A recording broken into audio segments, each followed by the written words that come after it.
Should we go ahead or wait for the screen? Oh, cool. Good afternoon. I'll call to order the meeting of the New Ulm Public Utilities Commission for the month of June. We first need to receive and order filed a notice that the Public Utilities Commission is conducting this meeting via teleconference pursuant to the authority of Minnesota statutes, section 13D.021, due to the continuing circumstances of the COVID-19 crisis. I'm not sure, do we need a motion on that, or is that I just needed to announce that? Okay. The next item on the agenda is to review the minutes from the last meeting. I'll offer the motion to approve the minutes of the regular meeting held May 26, 2020. I'll second. We have a second on the motion. Is there any discussion? Okay, we have one commissioner who's not appearing in person, so all votes will be by roll again. So I'll ask the clerk to call the roll. Commissioner Visser? Yes. Commissioner Fingland? Yes. Commissioner Hillesheim? Yes. Commissioner Shaughness? Yes. And President Heine? Yes. Motion carries. Next is to hear from our director regarding monthly utility operations. Good afternoon. I just have a couple issues to point out, or not issues, I guess, projects to point out. Just to let you know that the New Ulm transmission project, which has been called the Woodpecker project, but it's those poles as well as the wishbone, that has been released for public bid. The bid results then will be presented at our next commission meeting. We're also having a pre-bid conference call on June 24th. So that project is moving along. Hopefully by July we'll have something to bring to you. The boiler number 4 controls upgrade, the boiler testing has been done. There's a short punch list for the contractor, but that project is basically completed and that went well. And another project, the district energy project, the Firmenich steam upgrade, that is done and there's been a new meter installed. So I think there's just some cleanup work down there on the steam projects, but basically that project is done. And then the only other item I wanted to highlight in the director's report was under the May 2020 employee anniversary dates. We do have one individual, Dave Keene, who's celebrating 41 years with the public utilities. So he is our current power plant chief supervisor, chief engineer. So I just want to make a note of that. A long time. Yes, thank you. Wow. If you have any questions, I can certainly answer them for you. So I'll make a motion to receive and order file the report regarding the monthly utility operations. Second. I'll second. Thanks, Sean. Maybe you didn't hear, we had a second. Are you able to hear pretty well? Yeah, I just didn't hear the second. Okay. Any discussion on the motion? If not, we'll call the roll. Commissioner Fingland? Yes. Commissioner Hillesheim? Yes. Commissioner Shaughness? Yes. Commissioner Visser? Yes. And President Heine? Yes. Next, we want to recognize our employee of the month, who is Maria Bernick. Yes, thank you. Maria Bernick, she is a computer technician with our information technology department. She is employee month for May of 2020.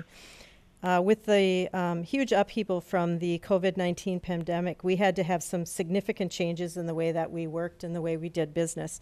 And also how, the city and utility would deliver services. And IT had a huge part in helping with that, and Maria had been crucial to helping with the organization be successful.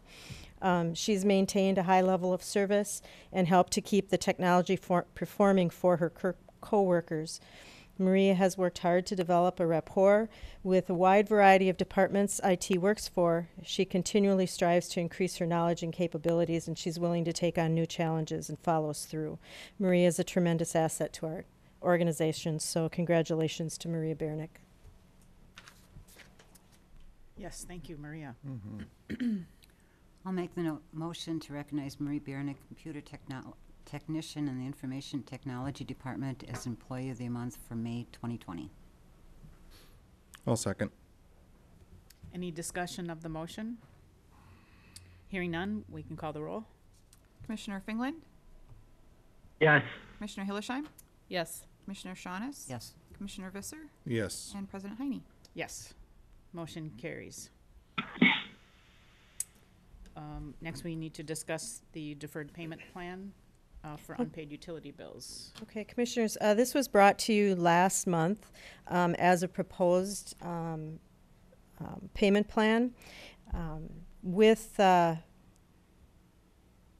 unpaid utility bills, because we have suspended disconnection and penalties, there's a number of utility bills that are sitting unpaid, some of them potentially 3 months old.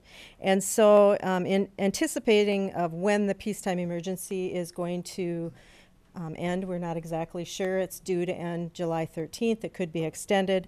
But we wanted to have some type of a policy or guideline in order to deal with those utility bills. I think it's really important that we have some type of a plan, and I believe that the Minnesota Department of Commerce is looking towards utilities to have some type of plan. Their expectation is that we do not just shut everybody off once that peacetime emergency is over. And so we have met as a group and have come up with some bullet points here to what we feel is fair and would also follow what the Minnesota Department of Commerce would expect from a municipal utility. So the first bullet is the suspension policy of no disconnects and no late payment fees will follow the COVID-19 peacetime emergency timeline, which is issued by Governor Walz. Disconnection policies will be reinstated at the end of the month following the end of the COVID-19 peacetime emergency. So originally a agenda item had been brought to you that would end on June 30th. So this particular agenda item is extending that until the peacetime emergency actually is ended, so we don't have to keep coming back to you with a deadline. So once the peacetime emergency is declared done, then that would trigger the disconnect and late payment fees. Utility holders would need to sign a repayment agreement within 30 days after the peacetime emergency has ended, or at that time then the total unpaid utility bill would be due on the next subsequent billing date. So this is giving people 60 days before they actually could potentially get shut off. However, if they come in for a payment plan, that would stop the shut-off date, and they would sign up for an extension and pay that off over time. An amortization schedule would be calculated, and that would provide the amount of the deferred payment to be paid each month with a term that would not exceed more than 12 months from the end of the peacetime emergency. Disconnection policies and late payment penalties will apply to the current utility bills 30 days after the peacetime emergency has ended.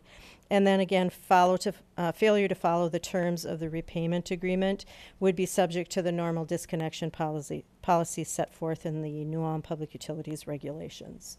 So this is what we're looking to do. If you have any questions, I can certainly answer. If there's something that you need an explanation for, I can do that as well. How does this get communicated to them? It would be communicated through the clerk's office, and right now they have communication with customers that are on this list already. They're getting notified of what their balance is, and they're trying to get them to pay, even if it's just a little bit, just to remind them that that balance is out there. So they would do the majority of contact. Once all the dates are set, we would probably send a letter out to all the customers that are on that past due list to notifying them that they have this option to come in and sign this agreement. Yeah. Okay. Did you say, maybe I missed it, you said the second bullet point says it's using the cold weather rules? Yes. The reason that we did that, and maybe Nicole might need to help me out a little bit on this, but the problem that we're seeing is when the peacetime emergency ends, it could be very close to when the cold weather rule kicks in. And with the cold weather rule, you get an additional amount of time. And we just thought what we could end up having is payments with separate due dates, And so what we decided to do was to just put everybody on the cold weather rule, and that would ensure that going forward, the payment dates would coincide with the shut-off dates. Is that Yeah. pretty close to what? Okay. And the cold weather rule is that if you sign up by a certain date and you follow certain rules, you can avoid a shut-off during certain months of the year. Right, from October 15th to March 15th, we are not allowed to shut anyone off unless they have not made a payment plan with us or they have not gotten crisis help. And so basically that's what happens. They will get a notice for shut off. They get some extra days to be able to come in, get a payment plan with us set up, and or to go get crisis. And then I believe there's another instance where we have to knock on the door, make sure that the house is occupied. Then they would get another 7 days. So basically, they get an extra 14 days, I For the believe. most part, yeah. Yeah. During that period of During time. that period. So the point was that this is designed to coincide, not add additional relief. Yes. So Normally- you either qualify under cold weather or you qualify under this. Yeah, new so rather policy. than us switching back and forth from cold weather rules to non-cold weather rules for the next year, basically, or until all those agreements reach their end date, Yeah. we just plan to leave the cold weather rules in place rather than trying to juggle 5 different sets of rules and Right. agreements. Because But they customers would need to potentially, I'm sorry. Understand that this isn't available in addition to cold weather rules if it occurs during that period. Is that what? Well, we'll treat their current bills outside of that too, with the, so basically for all of our utility billing, current and past due, we'll follow the cold weather rules going forward. Otherwise, we're on too many different schedules and they could have agreements out there that are all different dates and it just gets too confusing for us and for them as well. So you're saying cold weather rules regardless of what date Yes. this ends? Yes. You're just gonna adopt those rules for this? We're going to adopt the rules early. Yeah. Instead of adopting them on October 15th, we're going to adopt them whenever the peacetime emergency ends. It could be in October, and then it's kind of a moot point, but it could also be in August. Madam President, may I ask a question? Chris, I should have asked you this earlier. Would this policy apply just to residential or to all utility customers? This applies basically to residential customers. I And some think we commercial have a if they were couple past small due. commercial ones on there, but basically it's 99% of it is residential But customers. it wouldn't be, you wouldn't exclude other customers, non-residential customers? I just, This one would not. okay. All right, just, thank you. Yeah. I think last month when we talked about the next agenda item, we noted that this is available to all customers. Yes, the next item is has, yep. specific to businesses, but a business couldn't use both. No, Yes, This is right. allowed for businesses. no, we were just gonna let them do one. I mean, if if a commercial business is already past due, this would be the plan they'd wanna Yeah. follow. If they're not past due yet and they're looking for some extra cash flow to help them carry through the next few months, the other plan on the next agenda item would be better for them. Yeah. So in other words, this is available to businesses as well. If they're on the unpaid utility, yeah, Yeah. it is.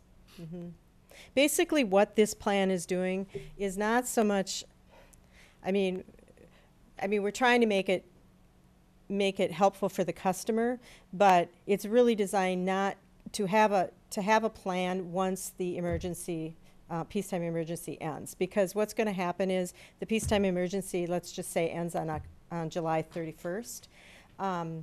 We will have about 190 customers that are sitting on the delinquent list. And what do you do? Because potentially you could start disconnect proceedings at that point.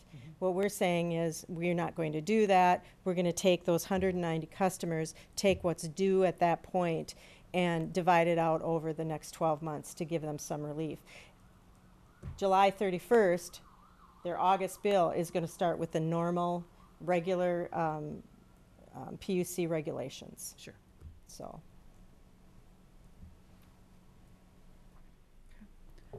I'll offer the motion to approve a deferred payment plan for unpaid utility bills suspended for disconnection under the COVID-19 peacetime emergency. Second. Any discussion of the motion? Hearing none, we can call the roll. Commissioner Finland, Yes. Commissioner Hillesheim, Yes. Commissioner Shaunis, Yes. Commissioner Visser, Yes. President Heine. Yes. Motion carries.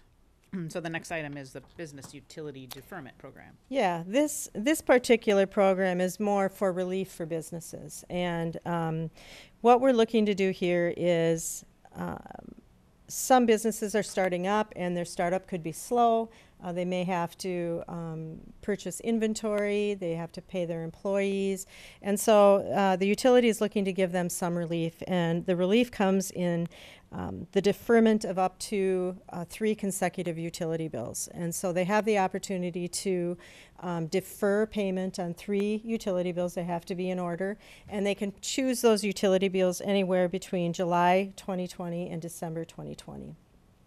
And what they're allowed to do then is at the end of the last deferred utility bill, that would be calculated out and would be spread out over a term. They have the option of either 6 months or 12 months. It would be spread out over that term. There would be an interest amount that would be calculated on the deferred amount of 0.5%. And so all of the businesses that would like to participate need to come in. They need to identify the 3 months that they want to defer. They need to cite the executive order that caused their business to either reduce services or shut down. So it's not available to every business. It's only available to businesses that fell within those the criteria defined by the Governor Walz. And so they would cite the executive order. They would pick their 3 months, and then they would sign a repayment agreement. And then when that deferment period is over, then we would do an amortization schedule, which would define what they would pay each month based on the pay period that they chose. If they fail to pay, they fall under the regular public utilities disconnection policy. So this is just basically and then also this program would not be available to any businesses that are utilizing the COVID-19 deferred payment plan, the one that we just talked about. So if you have a business that is on the disconnect list, this program is not available to them. They have to be current with their utility bills. So the deferred payment program is basically if you fell behind and you haven't been able to pay your bills, this is a payment plan. Yes. This item, the Business Utility Deferment Program, is more of a planning tool that we're offering Yes. to businesses who have been required to close pursuant to the Yes. executive orders. Yes. Yeah.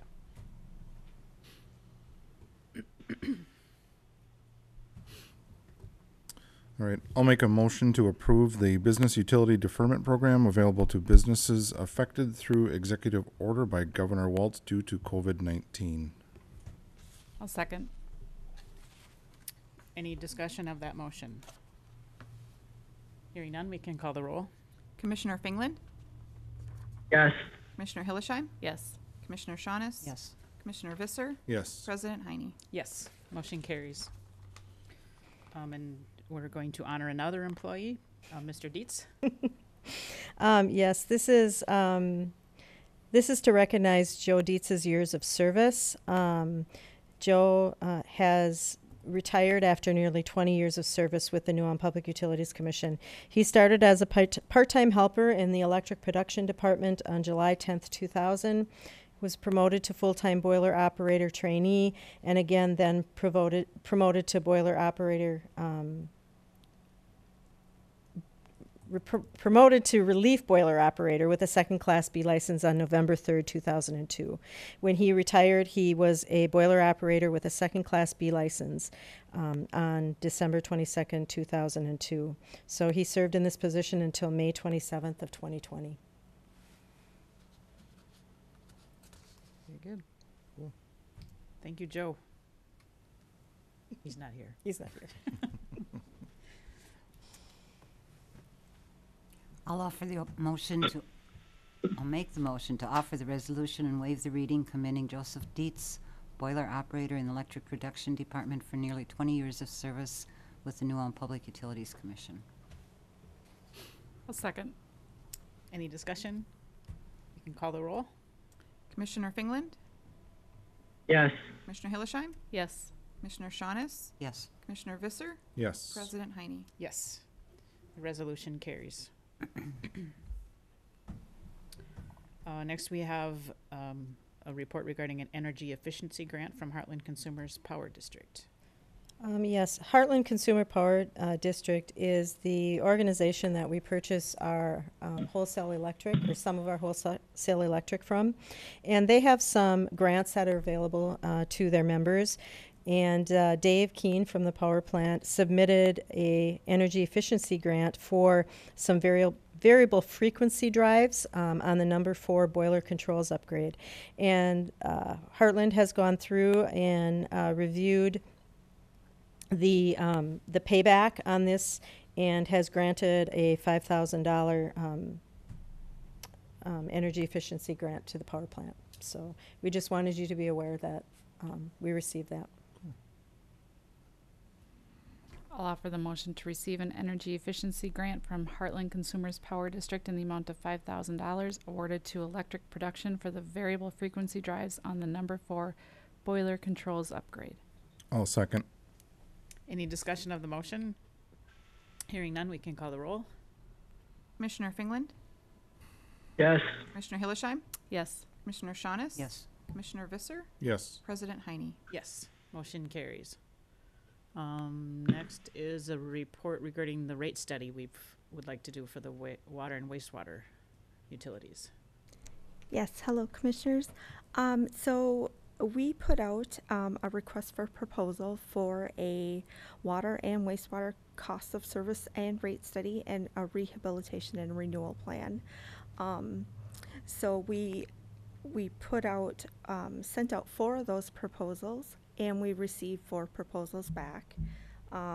The total cost for the proposals range from $50,590 to $110,385,000.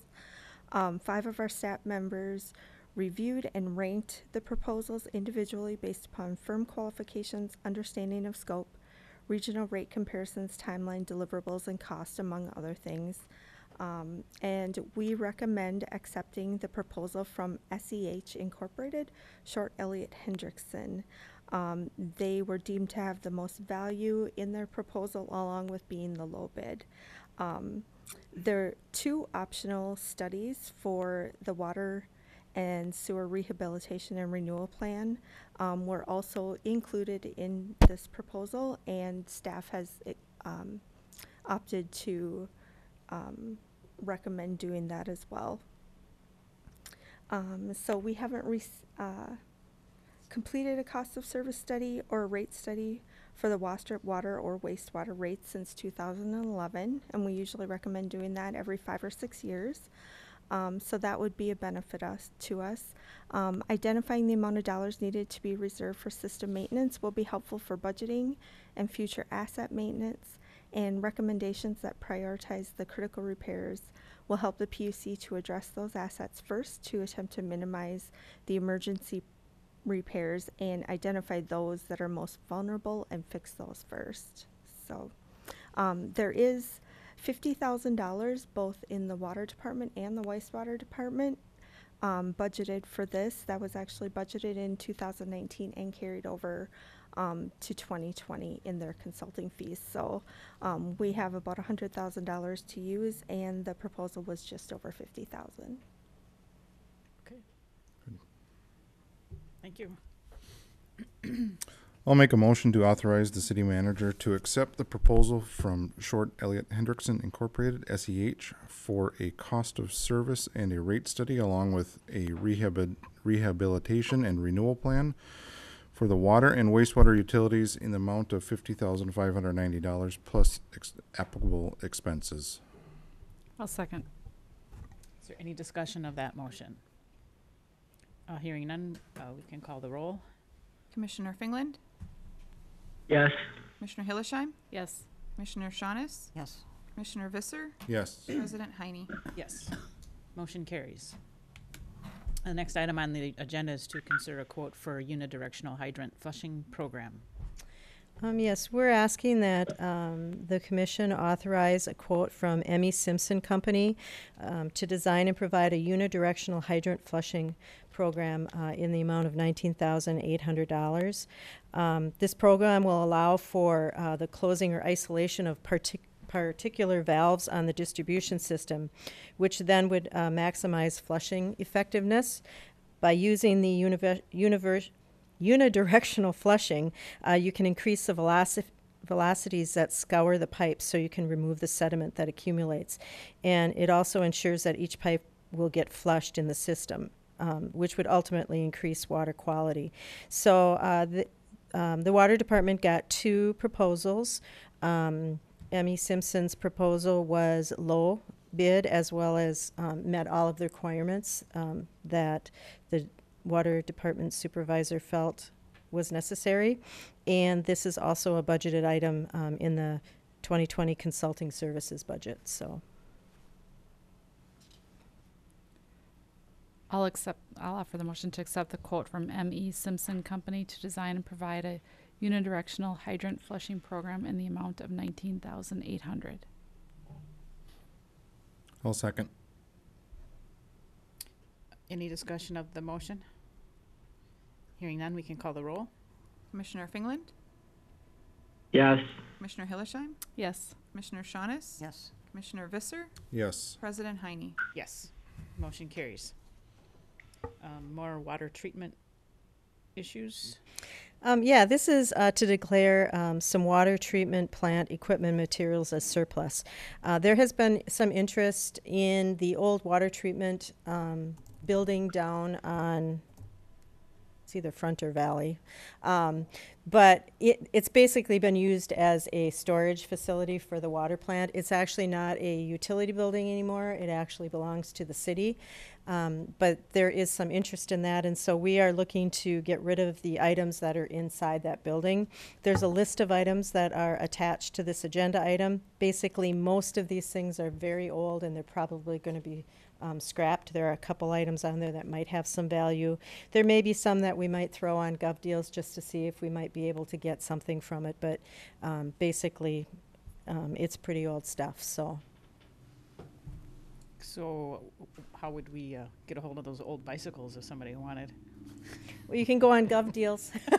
And how come there's 3 or 4 question marks?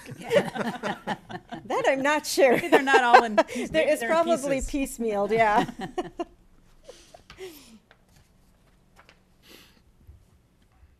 I'll offer the motion to declare water treatment plant equipment and materials as surplus property and authorize disposition pursuant to the requirements of the city code and charter. Second. Any discussion of the motion? Hearing none, we can take the roll. Call the roll. Commissioner Fingland, Yes. Commissioner Hillersheim, Yes. Commissioner Shaunis, Yes. Commissioner Visser, Yes. President Heine. Yes, motion carries. Next, we need to discuss the technology we want to use for our future meetings. Yeah, there has been some discussion with some of the other boards as to the type of technology they would like to use. Because we're in the emergency preparedness, we have some leniency as to how we can have these meetings. Once the emergency declaration is done, I think some of those may go away. But for the time being, I think we maybe want to decide how the commission wants to continue with the teleconference or the Zoom video. In speaking with IT, the teleconference is probably the easiest for everyone because it's just a phone call and we can get 2 calls on one phone and it works pretty well. Zoom requires having additional staff here, but certainly if you choose to want to do Zoom. Since I did it both ways, the benefit I thought to Zoom would be that I could see you all, but I couldn't. I could only see Sean. Yeah. So I still didn't know when you guys were making motions or not. So I say just do the teleconference because there's really no difference. Yeah. Until we have the ability, if we ever have the ability to get, Right. get it hooked up that way. So the Zoom, when you were. And I would agree with Shannon. I would agree with Shannon. The Zoom is acting like a phone call, and the only video I'm getting, other than if someone else was on the call, is watching it on the TV. So, and that's delayed by a good 5 to 10 seconds. Yeah. It wasn't like a normal Zoom meeting. Gotcha. Was. And we don't have that ability. So teleconferencing would be fine if we still are doing this going forward. So do we need a motion on that, or did you just want our feedback? I just wanted feedback. I don't know, Nicole, do we need a motion for it, or? I don't think so. I think we were just looking for their opinions on what works best for them. So that's what we'll use going forward. All right, and then we have a tentative, we need to schedule a meeting to meet with the city council for end-of-year financial statements. I think we had a poll on this, and July 15th at 4:30 appears to have already been cleared for everybody. Yeah, that was the date that worked for most people, and it's the date council was given to last week, so. Do you need a motion to set that meeting, or? No, that was Okay. just more informative. Okay. Next is our claims and estimates.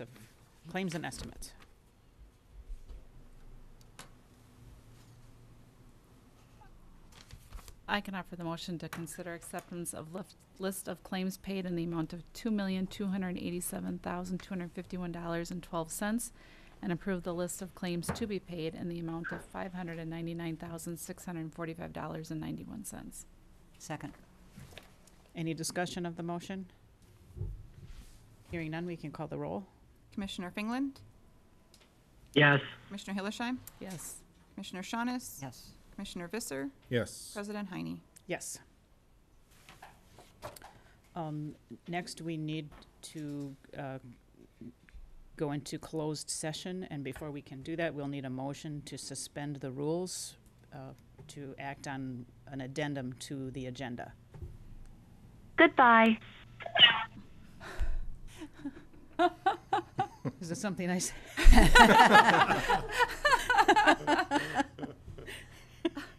Is it just a motion to suspend the rules? Yes. I'll make a motion to suspend the rules and enter into closed session. I'll second. Any discussion on that motion? Okay, so the motion was to suspend the rules, to take action on the addendum, and move into closed session. Any discussion on that? Hearing none, can we call the roll? Commissioner Fingland, Yes. Commissioner Hillersheim, Yes. Commissioner Shaunis, Yes. Commissioner Visser, Yes. President Heine. Yes. So we will now proceed into closed session. The New Ulm Public Utilities Commission will convene a closed session pursuant to the attorney-client privilege provisions of Minnesota statutes 13D.05 subdivision 3B to update the status of arbitration with the City of Fairfax and Heartland Corn Products. So now we need to clear the room of anyone not related to the discussion.